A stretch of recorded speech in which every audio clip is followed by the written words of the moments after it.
Gênese no lar e no coração. Mais um momento de reflexão, interiorização. Que a nossa manhã possa ser pródiga de bênçãos, de consolo, esclarecimento, orientação, preparatória para o dia que se segue.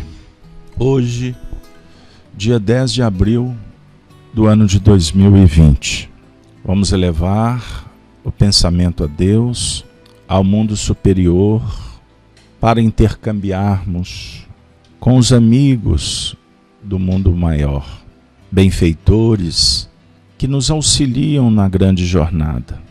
Suplicamos a presença de Jesus neste instante, nesse encontro e na dinâmica da vida. Mestre amado, somos gratos, reconhecidos diante da magnitude da tua missão junto à humanidade. Agora podemos dizer, Senhor, muito obrigado, não só pelos benefícios do alimento, da oportunidade do trabalho, mas pelo contato contigo, pela interação espiritual com o teu sacrossanto amor. Senhor, envolva a todos que nos encontramos agora em família e que estas bênçãos também envolvam os nossos familiares, lares, as vizinhanças, todos que estão na grande travessia, passando por dificuldades na vida, não só na terra como no mundo dos espíritos. Que do nosso encontro parta feixes, raios, miríades de luz, no intuito de contribuir para a paz universal. Sê conosco, amantíssimo Jesus, hoje e por todo sempre, Rabi querido, que assim seja. O encontro da manhã, poder da fé. Evangelho segundo o Espiritismo, capítulo 19, itens de 1 a 5. No primeiro item, nós vamos encontrar Allan Kardec apresentando o poder da fé. Vamos citar o Evangelho de Mateus no capítulo 17, no item 20. Pois, em verdade vos digo, se tivesseis a fé do tamanho de um grão de mostarda, diríeis a esta montanha, transporta-te daí para ali, e ela se transportaria, e nada vos seria impossível. Ouçamos agora Allan Kardec, no item 2, comentando esta passagem tão especial para o nosso momento histórico. No sentido próprio, é certo que a confiança nas suas próprias forças torna o homem capaz de executar coisas materiais que não consegue fazer quem duvida de si. Aqui, porém, unicamente no sentido moral, se devem entender estas palavras. As montanhas que a fé desloca são as dificuldades, as resistências, a má vontade, em suma, com que se depara da parte dos homens, ainda quando se trate das melhores coisas. Os preconceitos da rotina, o interesse material, o egoísmo, a cegueira do fanatismo e as paixões orgulhosas são outras tantas montanhas que barram o caminho a quem trabalha pelo progresso da humanidade. A fé robusta dá a perseverança, a energia e os recursos que fazem se vençam os obstáculos. Assim, nas pequenas coisas, que nas grandes, da fé vacilante, resultam a incerteza e a hesitação de que se aproveitam os adversários que se tem de combater. Essa fé não procura os meios de vencer, porque não acredita que possa vencer. Item 3. Noutra acepção, entende-se como fé a confiança que se tem na realização de uma coisa, a certeza de atingir determinado fim. Ela dá uma espécie de lucidez que permite se veja em pensamento, a meta que se quer alcançar e os meios de chegar lá, de sorte que aquele que a possui caminha, por assim dizer, com absoluta segurança. Num, como noutro caso, pode ela dar lugar a que se executem grandes coisas. A fé sincera e verdadeira é sempre calma.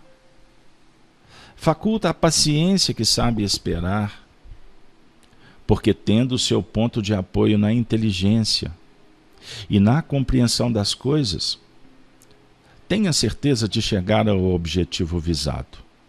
A fé vacilante sente a sua própria fraqueza quando a estimula o interesse. Torna-se furibunda e julga suprir, com a violência, a força que lhe falece. A calma na luta é sempre um sinal de força e de confiança. A violência, ao contrário, denota fraqueza e dúvida de si mesmo. Item 4. Cumpre não confundir a fé com a presunção. A verdadeira fé se conjuga à humildade. Aquele que a possui deposita mais confiança em Deus do que em si próprio, por saber que, simples instrumento da vontade divina, nada pode sem Deus. Por esta razão, é que os bons espíritos lhe vêm em auxílio. A presunção é menos fé do que orgulho. E o orgulho é sempre castigado, cedo ou tarde, pela decepção e pelos malogros que lhe são infligidos. Quinto e último item. O poder da fé se demonstra de modo direto e especial na ação magnética, por seu intermédio. O homem atua sobre o fluido agente universal, modifica-lhe as qualidades e lhe dá uma impulsão, por assim dizer, irresistível. Daí decorre que aquele que é um grande poder fluídico normal, junta ardente fé, pode, só pela força da sua vontade dirigida para o bem, operar esses singulares fenômenos de cura e outros, tidos antigamente por prodígios, mas que não passam de efeito de uma lei natural. Tal o motivo porque Jesus disse aos seus apóstolos: se não o curastes, foi porque não tendes fé. Meus queridos amigos do Gênesis no lar e no coração, nós vamos observar nesse texto tão apropriado para hoje, sexta-feira da Paixão, plena Semana Santa. Um dia onde os cristãos somos todos chamados para relembrar de um dos momentos mais importantes da história da humanidade, a conhecida Paixão do Cristo. Um dia que representa para nós o grande testemunho. Voltando à abordagem de Allan Kardec, no item 2, ele vai dizer para a gente o que é a fé. Fé robusta dá a perseverança, a energia, os recursos que fazem-se vençam os obstáculos, assim nas pequenas coisas que nas grandes. Ele apresenta que, no sentido próprio, é certo que a confiança nas suas próprias forças torna o homem capaz de executar coisas materiais, que não consegue fazer quem duvida de si. O objetivo aqui é trabalhar o sentido moral, que se devem entender essas palavras. A fé que remove montanhas, dificuldades, resistências e má vontade. Ao mesmo tempo, ele afirma que há dois tipos de fé. Voltando, fé robusta e fé vacilante. Na última, resulta a incerteza e a hesitação, que se aproveitam adversários e que toma corpo as próprias sombras alimentadas por nós mesmos. No item 3, Kardec vai falar sobre como é a fé operada. Entende-se como fé a confiança que se tem na realização de uma coisa, a certeza de atingir determinado fim. E essa certeza traz por consequência lucidez, clareza, em que o pensamento toma a direção para o alvo, para o objetivo, aonde quer chegar. A fé sincera e verdadeira é sempre calma, que vai ser a base para se construir virtudes, como, por exemplo, a paciência, a esperança. Esperança do verbo que propõe entendimento, obediência, resignação, mas não omissão. Não desautoriza um movimento produtivo para ir ao encontro. Diferentemente, quando não se opera em fé, podemos operar com imprudência, com desequilíbrio, desarmonizando o contexto. Se o objetivo principal da humanidade é a evolução, desenvolvendo virtudes para deixar pelo caminho imperfeições, necessitamos, sem dúvida nenhuma, de operacionalizar o como da fé nas realizações do dia a dia. E nessa pequena síntese, no item 4, Kardec vai falar o que não é fé, ou o que a fé não respalda. Presunção.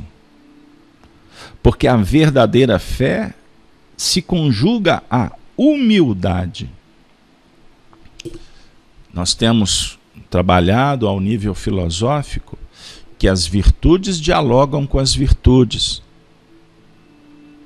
Por isso, as virtudes recebem um colorido protetor chamado amor, que unifica, que agrega, que pacifica, que fortalece. A imperfeição não dialoga com a imperfeição.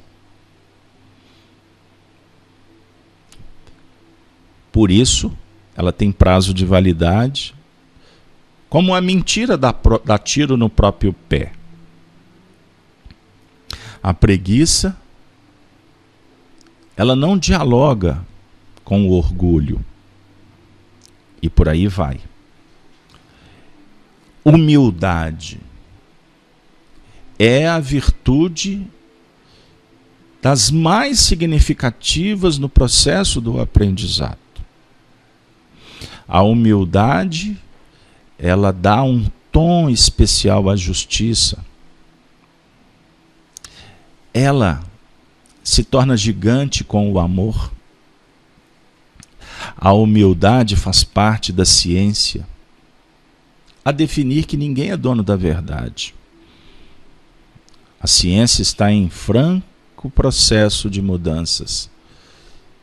Por isso o sábio afirma: somos estudiosos da verdade. E estaremos sempre dispostos a ceder o ponto de vista para permitir o entendimento com os demais. É uma dialética democrática, republicana, cristã. Sem delongas, o item 5. Kardec vai falar sobre o poder da fé.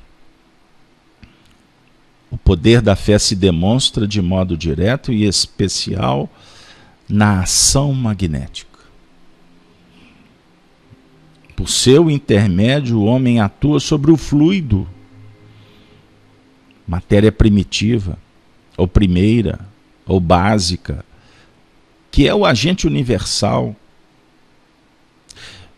Pelo poder da fé, é possível modificar-lhe as qualidades e dar uma impulsão, por assim dizer, irresistível. Os espíritos, inspirados por Hermes no Trimegisto, no Antigo, mergulham no universo mental e nos coloca com poderes para alterá-lo. Por isso, na Terra, vivemos um mundo ilusório, dual, transitório. No mundo espiritual, que é o mundo íntimo, que repercute nas moradas, aonde iremos habitar por atração magnética, por afinidade e por compromissos, é o ambiente que precisamos observar, cuidar e modificar permanentemente através do esforço, da vontade. Com isso é necessário conhecer a si mesmo, para domar a si mesmo e para transformar esse ambiente extraordinário que é o reino dos céus que está dentro da gente. E quando assim procedemos, mudamos o ambiente de fora. Para não dizer que nos ajustamos às forças gravitativas do amor de Deus.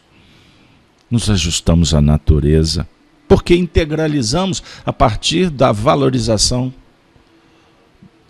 do respeito, que nos auxilia a ordenar, a conjugar, respeitando regras. Regras não impostas, mas regras assimiladas como importantes. Se a gente for brigar com a gravitação vai nos trazer o chamado castigo, citado no item anterior, ou a repreensão, a necessidade de ajuste, sobre o ponto de vista físico, mas o que nos importa aqui sobre a análise moral. Então, na matemática divina, na verdade não existe castigo. Existe, sim, escolha, e mediante a escolha, ajustes às leis naturais, que favorecem ou que impedem,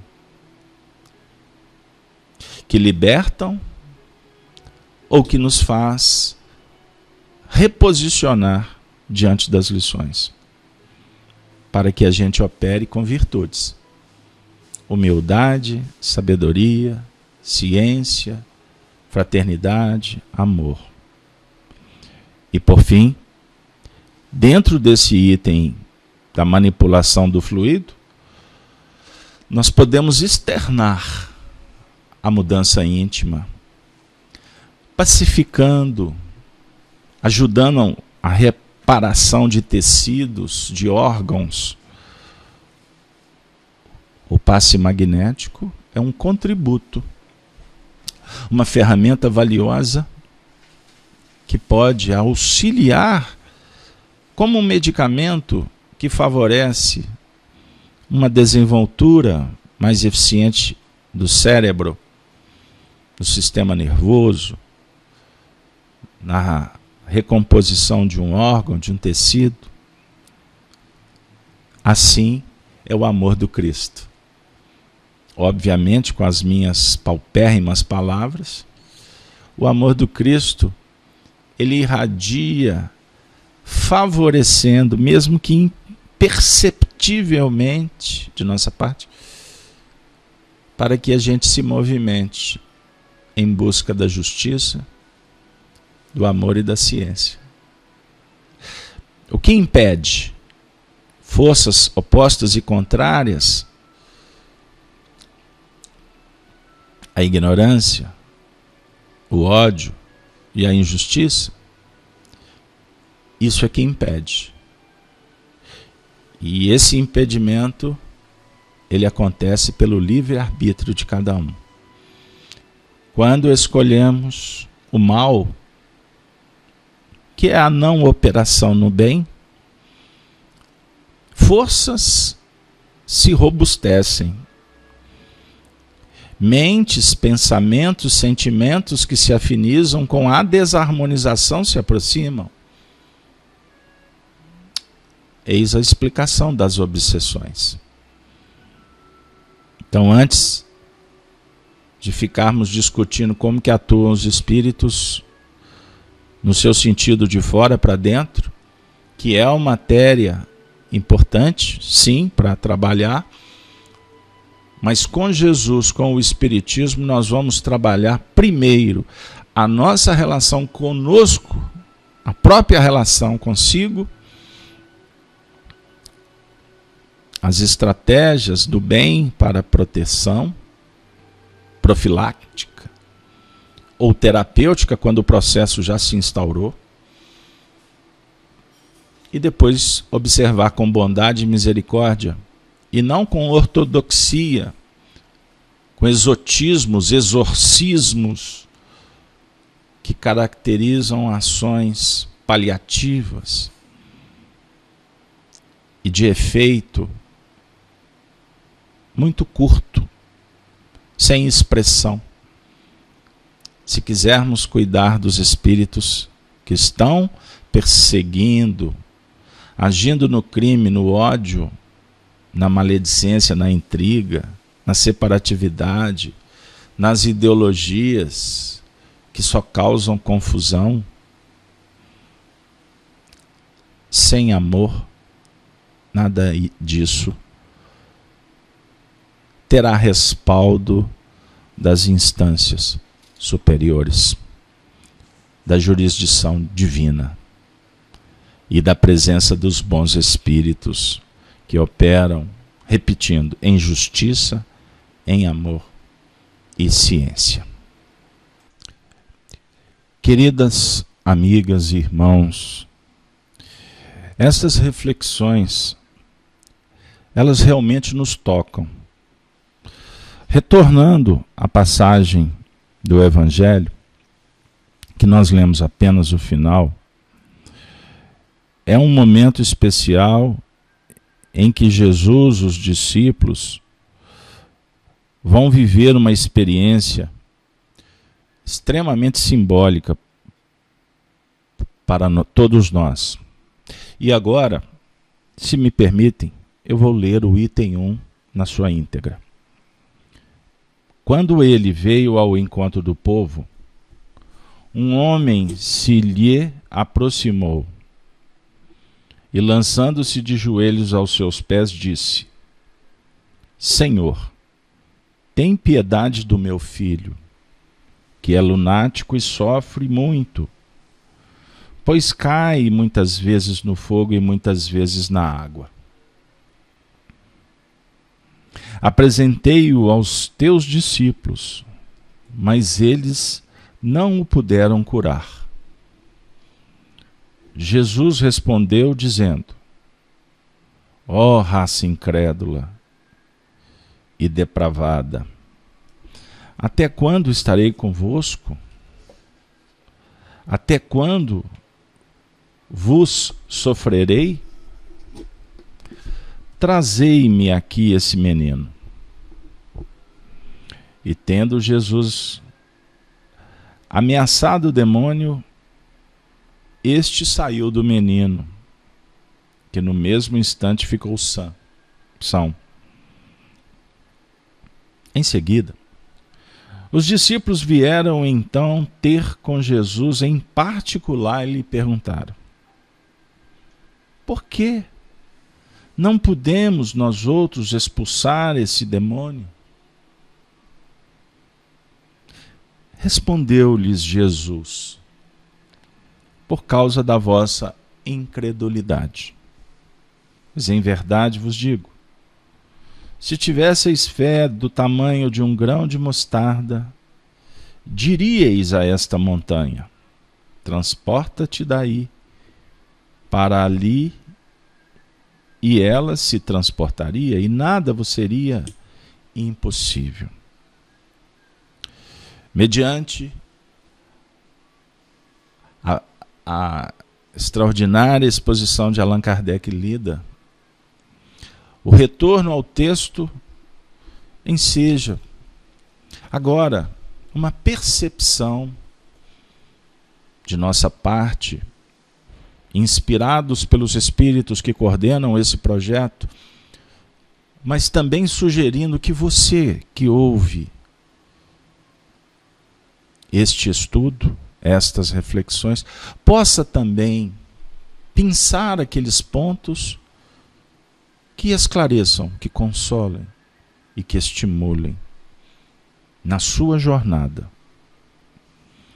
Quando ele veio ao encontro do povo, um homem se lhe aproxima e lança-lhe de joelhos os seus pés, dizendo: Senhor, cura meu filho. Quando ele veio, ou quando ele vem, historicamente ele veio há 2000 anos. Mas quando ele vem, naturalmente, mediante a misericórdia divina, ao planejamento superior, mas também ele vem para socorrer a súplica silenciosa de um pai. Ele vem agora para atender às rogativas de cada um da coletividade. Porém, ele atua diante do pedido, da busca de cada um, que gera uma circunstância.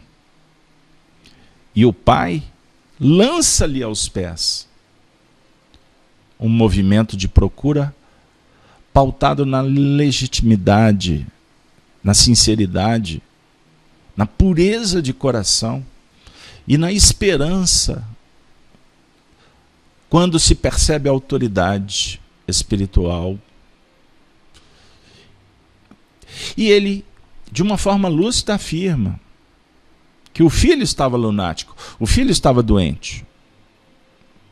Compreender, reconhecer, admitir a doença, seja a nossa, do outro, e acima de tudo se movimentar para superar,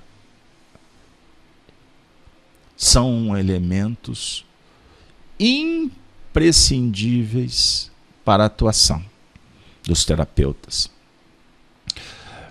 Lembrando que vivemos num mundo de interdependência. A natureza se caracteriza pelas forças vivas, pelos seres, mas também pelo pensamento e pelos sentimentos das coletividades dos homens. E quando amamos, e quando descobrimos a tarefa, sim, somos agentes para o movimento bendito. E é óbvio que na solidariedade, na lei de colaboração, os mais bem aquinhoados ajudam os que menos recursos possuem. O mestre questiona os discípulos: até quando? Mas sem desvalorizar que eles tentaram. Ele pergunta no sentido de: até quando a acomodação? É necessário investimento, preparação, estudo permanente, entrega laboriosa. E, acima de tudo, a humildade em busca das novidades, da modernidade, da ciência. São pontos importantes, porque como discípulos não temos autoridades. Discípulo no sentido de todos somos aprendizes do Cristo. Todos. Nós estamos aqui porque estamos numa escola, tendo Ele como referência. Mas precisamos de mudar de lição. Precisamos mudar de classe. E repetimos, é necessário que desenvolvamos a credulidade, a fé, que vem do fides, que vem da fidelidade. Fidelidade a Deus, não como um ato religioso, mas fidelidade ao que nós já percebemos e sentimos de Deus, que se manifesta na nossa consciência. E quando elegemos princípios, se você não crer nos princípios que você abraça, qualquer fogo fato pode se tornar mais forte no meio do caminho para te desviar. Então a convicção nos propósitos é fundamental. Mas convicção sob o ponto de vista da clareza, porque a fé cega, ela não se sustenta, ela não se garante. E o interessante, porque é um menino, é um jovem, que caracteriza a imaturidade, a infantilidade, que abre as portas para a ilusão, que abre os portais das doenças, é quando o ser não consegue administrar. Então ele precisa de recursos, de terapeutas, de preces, de familiares, de amigos, de benfeitores que intercedem por ele. O que nos chama a atenção para a nossa responsabilidade, como agora, diante de um momento histórico em que nunca a humanidade se sentiu tão fragilizada. Por que nunca? Porque agora o abalo sísmico atinge todos. Quando vivemos um outro evento catastrófico, que foi a guerra, a Segunda Guerra, que afetou o mundo inteiro, psicologicamente ela não teve o poder devastador que essa pandemia agora traz para todos os lares, globalizadamente falando. Então, meus amigos, o mundo espiritual superior intercede sim, se movimenta a toda hora. As manifestações espiritistas, mediunidades que nos trazem os espíritos de uma forma equilibrada, doutrinária, consoladora, os espíritos têm nos dito numa voz única: tem de bom ânimo, tem de fé, porque estamos convosco. Não trazemos soluções mágicas, mas os bons espíritos estão tentando sim chegar junto dos homens para incentivá-los nas descobertas. Mas a grande maioria estamos juntos para dizer: tem fé em Deus, tenha fé na vida, tenha fé em ti mesmo. E que essa fé seja do tamanho de um grão de mostarda. Os esforços não precisam ser para que você escale o Everest, como certa feita disse Chico Xavier, sendo médium do Espírito Emmanuel. A fé não te projeta para grandes feitos. A fé propõe que você confie em Deus e cumpra a sua parte na obra da criação, levando esperança, carinho, cuidando da ansiedade, da depressão, do pânico, do medo, selecionando as imagens, aprendendo a conectar na internet com o que te salva e não com aquilo que te afunda. Seleciona as conversas, os focos, as pessoas que possam te trazer mais luz na alma e não sugar, destruir, desagregar a pequena cota que nós estamos conseguindo colocar na bolsa necessária para atravessarmos essa tempestade. Tem tantas reflexões, há infinitas possibilidades de interpretação. E por certo, você, todos que ouvem esse material, têm condição de produzir com muito mais eficiência do que apenas a nossa coragem, ousadia propõe fazer. Porque estamos, na verdade, operando nessa causa gênese no lar e no coração, em busca do consolo pessoal, da segurança íntima e da conexão com os bons espíritos para que a gente possa semear esperança e fé no coração daqueles que estão conosco e preces para atender a um número enorme de pedidos que tem chegado para a gente. E eu costumo dizer que só o movimento de uma pessoa nos mandar um pedido tem um valor extraordinário, porque é o movimento da fé, a religiosidade íntima que está atuando, porque quem recebe o bem, a misericórdia, reconhece, e quando se movimenta em gratidão, se torna um agente capacitado para representar Deus, para falar em nome de Jesus e trabalhar junto com os apóstolos, os samaritanos das bênçãos. Nesta manhã em que Jesus se torna o símbolo para todos nós em seu testemunho, que ele levou até o fim com amor e silêncio, com um trabalho que deixou um rastro inigualável, uma pegada de gigante do maior símbolo que a humanidade tem como referência.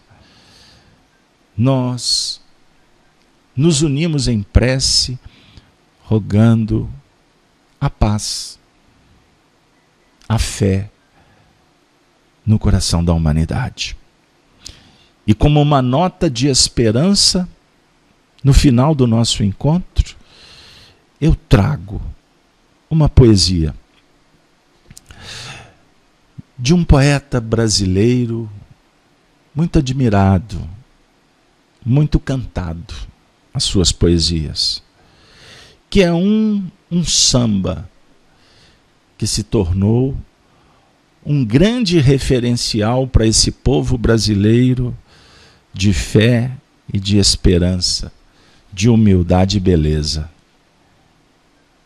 E ele inicia os versos trazendo uma criança, que é o símbolo do estado de alma que garante o acesso ao reino de Deus. Eu fico com a pureza da resposta das crianças. É a vida, é bonita e é bonita. Viver e não ter a vergonha de ser feliz. Cantar a beleza de ser um eterno aprendiz. Eu sei que a vida devia ser bem melhor, e será. Mas isso não impede que eu repita. É bonita, é bonita e é bonita. E a vida? E a vida o que é? Diga lá, meu irmão. Ela é a batida de um coração? Ela é uma doce ilusão? Mas e a vida? Ela é maravilha? Ou é sofrimento? Ela é alegria? Ou lamento?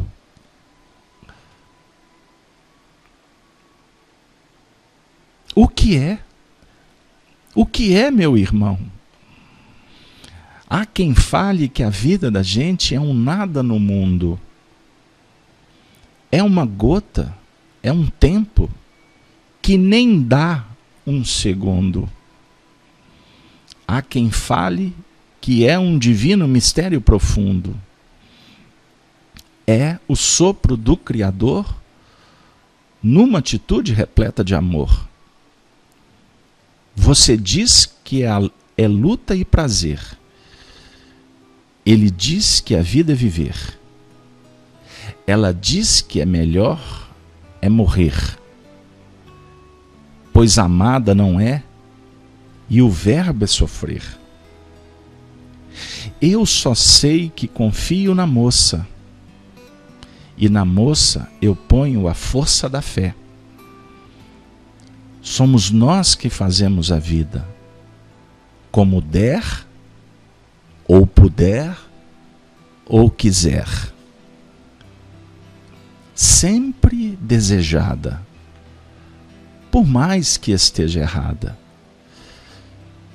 Ninguém quer a morte, só saúde e sorte.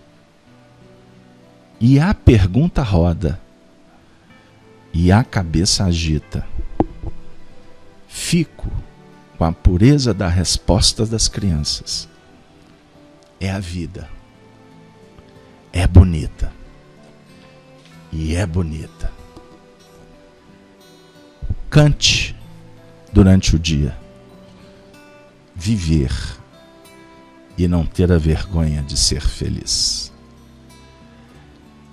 Com esta música, com esta poesia de um médium extremamente inspirado, um emissário que deixou notas que são perfeitas neste momento de travessia em face à tempestade, nós agradecemos a Deus, ao mundo espiritual, que tutela a humanidade,